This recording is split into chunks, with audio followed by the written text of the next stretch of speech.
Salve pessoal, tudo bem? Como é que vocês estão? Essa apresentação, ela tem o objetivo de mostrar a luta feita por Satanás para destruir a família eterna. Ao longo da história, nós vemos que Satanás sempre esteve lutando para destruir o projeto da família de Deus. E estudar isso é muito importante para que a gente possa entender como o mundo ao nosso redor ele está organizado e a gente tentar entender como que a gente pode atuar de forma mais efetiva no ensino dos valores familiares cristãos. Existe um pensamento de Confúcio que diz o seguinte: se queres prever o futuro, estuda o passado. Assim, olhar para o que aconteceu na história faz com que nós possamos ter melhores atitudes no futuro. Então vamos ao nosso estudo. Hoje nós vemos que o matrimônio, a base de toda a família, perdeu seu lugar de veneração, o que tornou uma propagação de famílias problemáticas. Isso fez com que hoje nós tivéssemos nas famílias uma propagação de iniquidades. Mas o que é iniquidade? Iniquidade, ele é um pecado que as pessoas não se arrependem. A iniquidade, ela ocorre quando as pessoas não se arrependem das atitudes erradas. Elas fazem o mal porque desejam e não sentem nenhum tipo de arrependimento por isso. Isso é algo que hoje a gente pode ver constantemente na nossa sociedade. Hoje nós vemos que as pessoas elas até defendem o pecado como uma atitude correta. Hoje nós vemos uma sociedade que está passando iniquidades de forma generalizada. Passam atitudes que são erradas à luz da palavra de Deus e a consequência disso é que vemos um mundo que está naufragando em imoralidade sexual, pobreza, violência, insegurança, entre tantos outros problemas. E para que nós possamos compreender melhor como essas influências elas estão afetando a nossa geração, nós devemos ver onde esses problemas eles começaram a se desenvolver. Com isso em mãos, nós podemos ter uma abordagem histórica e sociológica acerca desses problemas e principalmente entender as heranças culturais que mais influenciam o comportamento dessa geração. Para isso, nós precisamos entender sobre o casamento. Como já dissemos em um vídeo anterior, o futuro de qualquer sociedade depende basicamente de como ela define o casamento. E ao longo do tempo, nós podemos ver como as sociedades elas se organizavam em torno do casamento. Quais eram as ideias, os conceitos que eles tinham em relação ao casamento e ao sexo. E isso é muito importante porque essa organização do casamento pode mudar toda a forma da organização de um povo inteiro. Então, para a gente entender sobre isso, vamos estudar agora sobre as revoluções sexuais que aconteceram ao longo da história. Satanás, ele sempre tentou deturpar tudo que vem de Deus. O sexo, ele foi entregue por Deus como um grande presente para gerar intimidade entre o casal, prazer e os frutos dessa união que são os filhos. Satanás, então, ele atacou o sexo e deturpou, atrapalhando os princípios originais. Ao longo da história, nós podemos ver como ele realizou isso. E para isso, nós vamos estudar as 4 principais revoluções sexuais, que são elas. A primeira, Jesus e a igreja primitiva. A segunda, o movimento monástico. E a terceira, o Lutero e a Reforma Protestante, e a quarta, a Revolução Sexual de 1960. Essa apresentação ela vai ser dividida em 2 partes. Nesse primeiro vídeo, nós iremos falar sobre as 3 primeiras revoluções sexuais. E no próximo vídeo, a gente vai falar sobre a Revolução Sexual dos anos 1960. Então vamos começar. Primeira, Jesus e a Igreja Primitiva. A primeira grande revolução sexual e restauração começou na mensagem de João Batista, que a palavra de Deus nos diz? E irá adiante do Senhor no espírito e no poder de Elias para fazer voltar o coração dos pais a seus filhos, os desobedientes à sabedoria dos justos, para deixar um povo preparado para o Senhor. Lucas 1,17. A mensagem passada por João Batista era que os pais eles deveriam voltar a obedecer à sabedoria dos justos, preparando então o povo para o Senhor. Essa mensagem ela prosseguiu com Jesus Cristo, onde ela alcançou profundidade, estabilidade e abrangência, com um enorme crescimento e impacto que influenciou toda a igreja primitiva, chegando até hoje. Jesus ele libertou a mulher, tirando ela de uma posição de inferioridade em relação ao homem e resgatando seu valor como imagem e semelhança de Deus.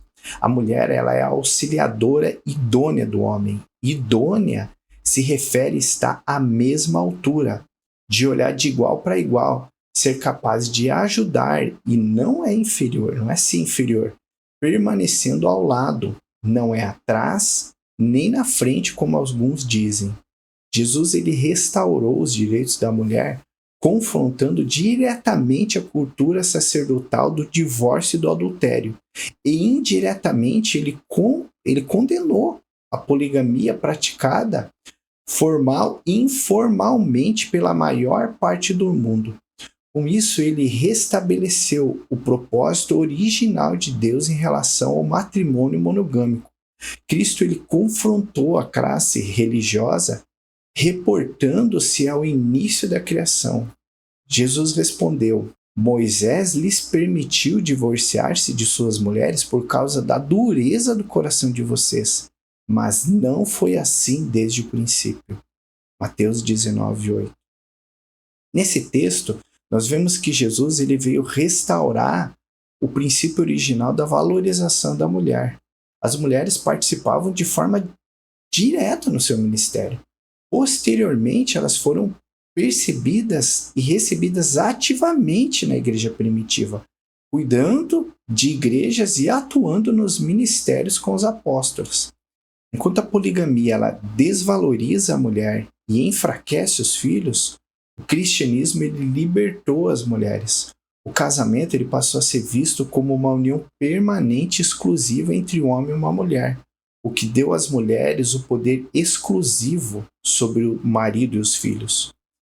O fator fidelidade conjugal ele fortalece a mulher física, intelectual, social e moralmente, nutrindo crianças seguras, homens maduros e comunidades sadias e fortes. A palavra de Deus nos diz: e os dois se tornarão uma só carne. Assim, eles já não são dois, mas uma só carne. A fidelidade conjugal, ela protege os casais, pois um pertence ao outro, tornando-se uma só carne. Essa proteção, ela gera entrega e compromisso um com o outro. Jesus, então, ele restaura esse papel, mas isso será atacado por Satanás. E hoje, mais do que nunca, vemos como o casamento e a união entre duas pessoas é totalmente desconstruído segundo os padrões da palavra de Deus. E aqui a gente vai começar a ver como que isso continua na história, agora com o movimento monástico. O movimento monástico ele começou em resposta à entrada da política na igreja. O cristianismo ele foi oficializado como a religião oficial do Estado do Império Romano. Muitos cristãos, com o intuito de preservar sua espiritualidade, optaram por um estilo que opunha o isolamento da contaminação mundana. A perspectiva da moralidade que foi desenvolvida pelos monásticos foi o que mais afetou os conceitos relacionados à sexualidade. O isolamento do mundo ímpio acabou construindo ao longo dos anos uma cultura religiosa rigidamente celibatária. A palavra de Deus, ela deixa uma orientação com relação a isso que foi escrita por Paulo. O que Paulo nos diz? Digo isso como concessão e não como mandamento. Gostaria que todos os homens fossem como eu, mas cada um tem o seu próprio dom da parte de Deus, um de um modo ou de outro. Digo, porém, aos solteiros e às viúvas, é bom que permaneçam como eu, mas se não conseguem controlar-se, devem casar-se, pois é melhor casar do que ficar ardendo de desejo. 1 Coríntios 7, 6-9. Paulo, ele aconselhou as pessoas a se manterem solteiras se for possível. Entretanto, o texto explica que isso não deve ser uma regra, mas apenas para aqueles que conseguirem controlar os próprios desejos.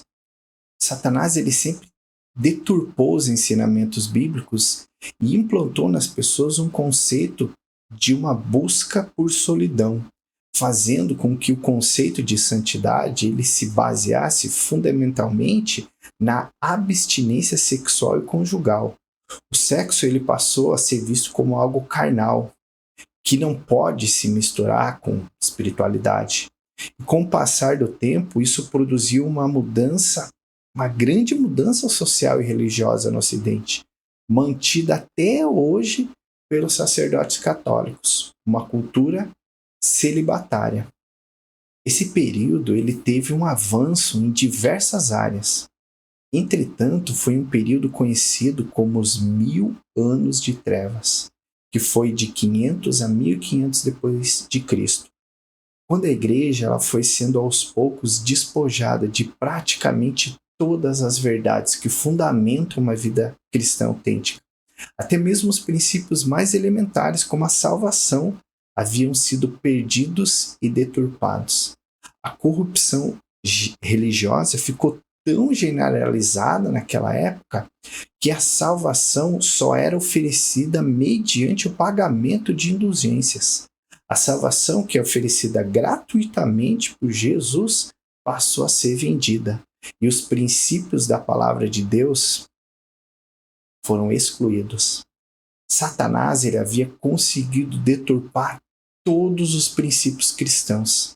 As pessoas elas estavam cegas e perdidas do evangelho verdadeiro e do princípio mais básico que é ter uma família.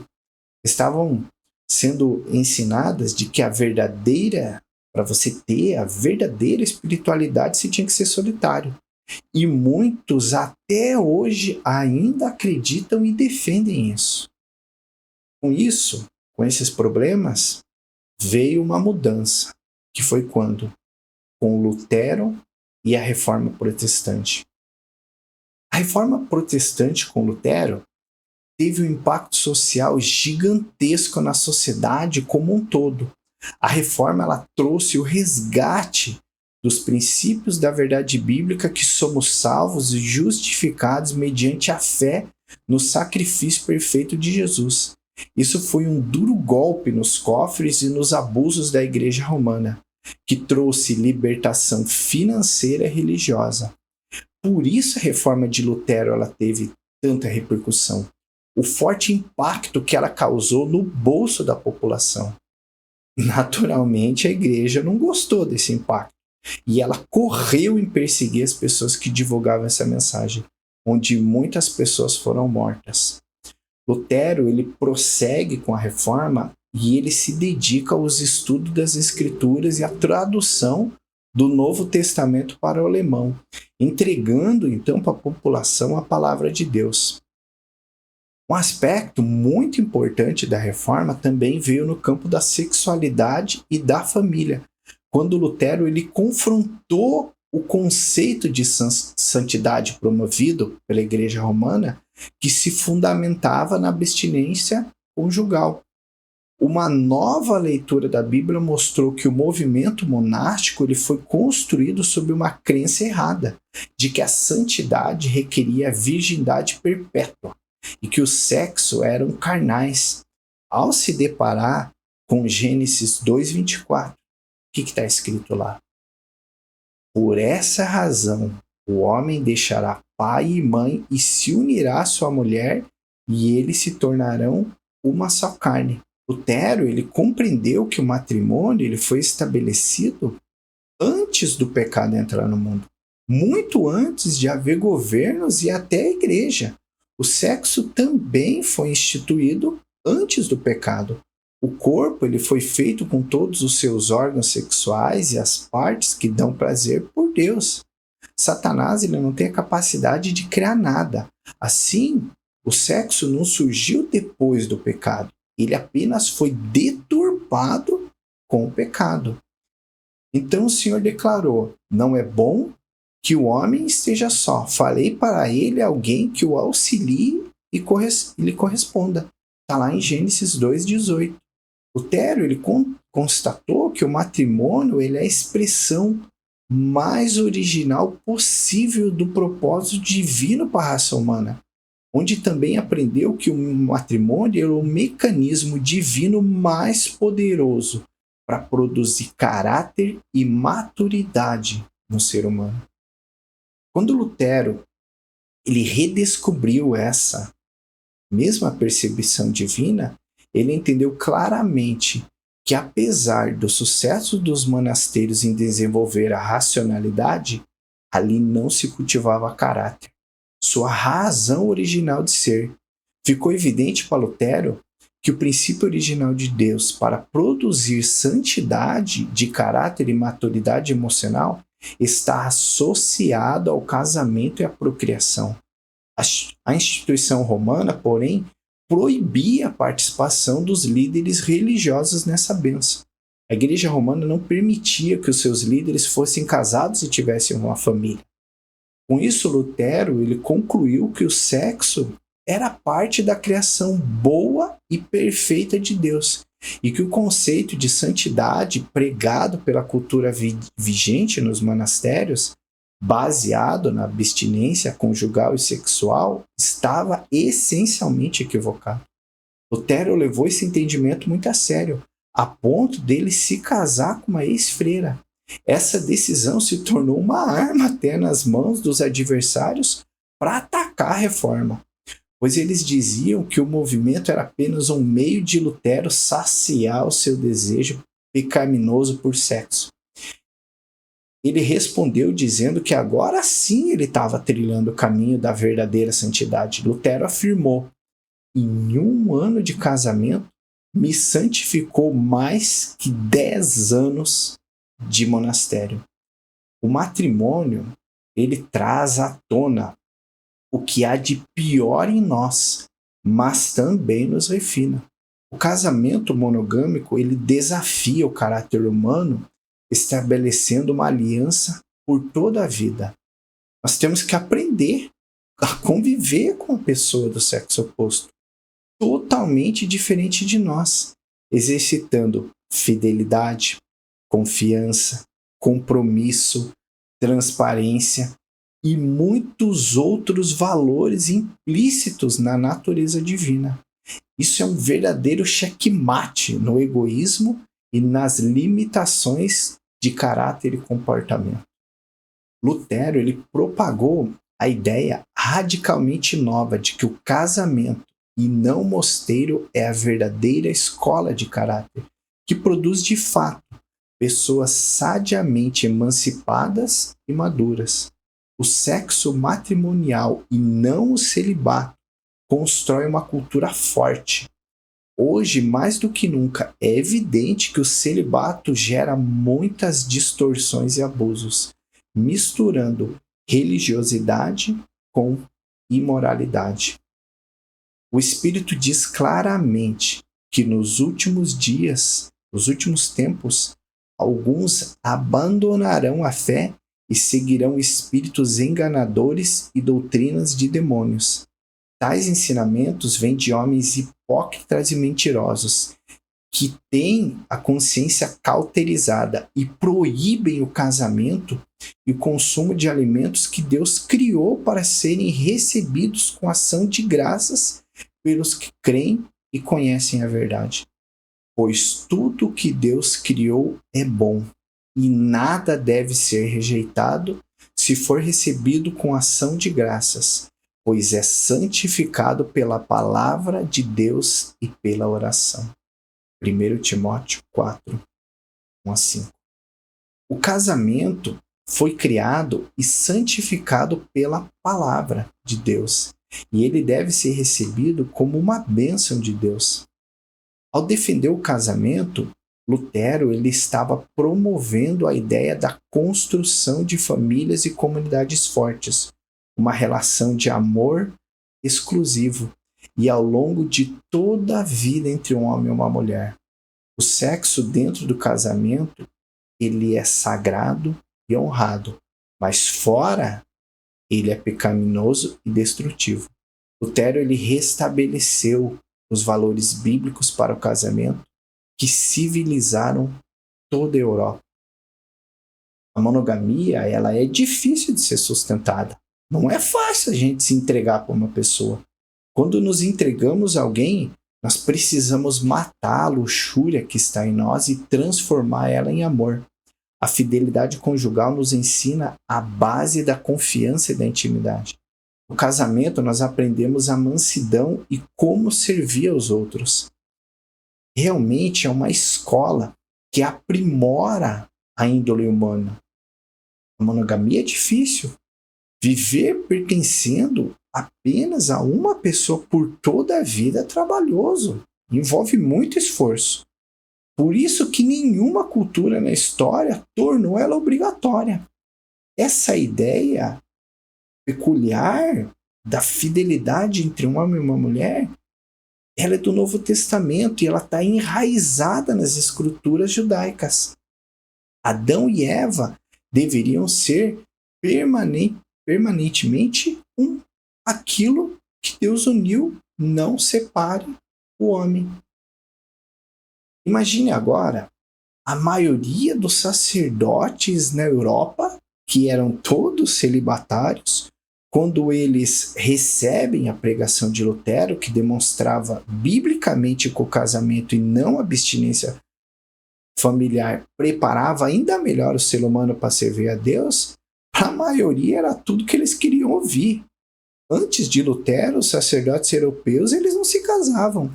E essa nova compreensão sobre o casamento libertou aquela geração de pessoas que queriam servir a Deus, mas se sentiam oprimidas pelo voto de castidade e pobreza.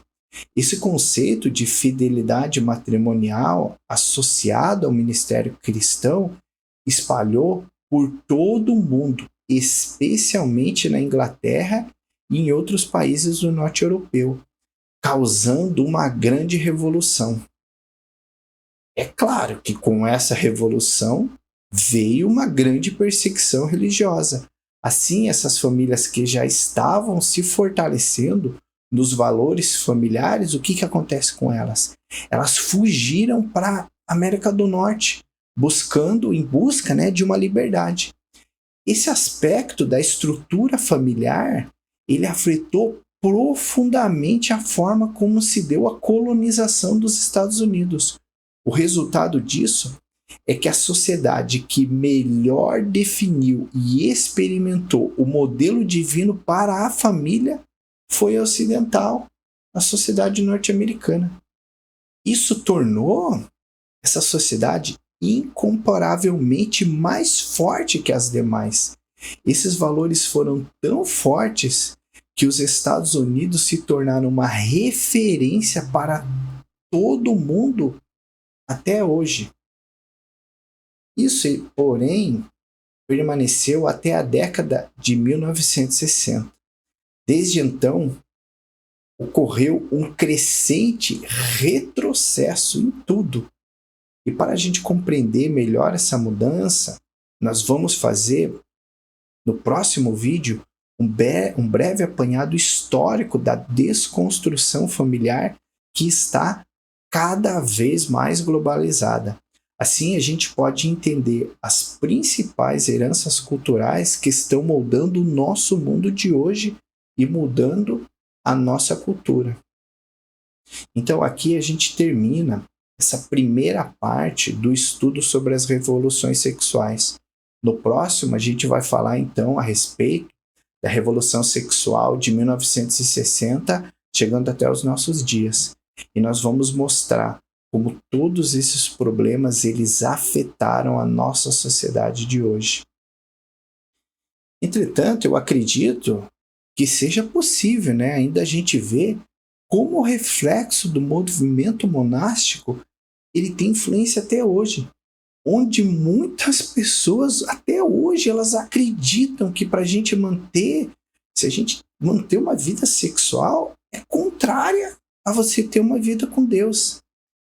E assim como a gente viu que Lutero fez lá no passado, nós hoje precisamos estudar a palavra de Deus e lutar para restaurar os valores familiares que estão estabelecidos na Bíblia. Então é isso, meus queridos amigos. Um grande abraço e que Deus te abençoe. E aqui é Foz do Iguaçu, vivendo a família eterna.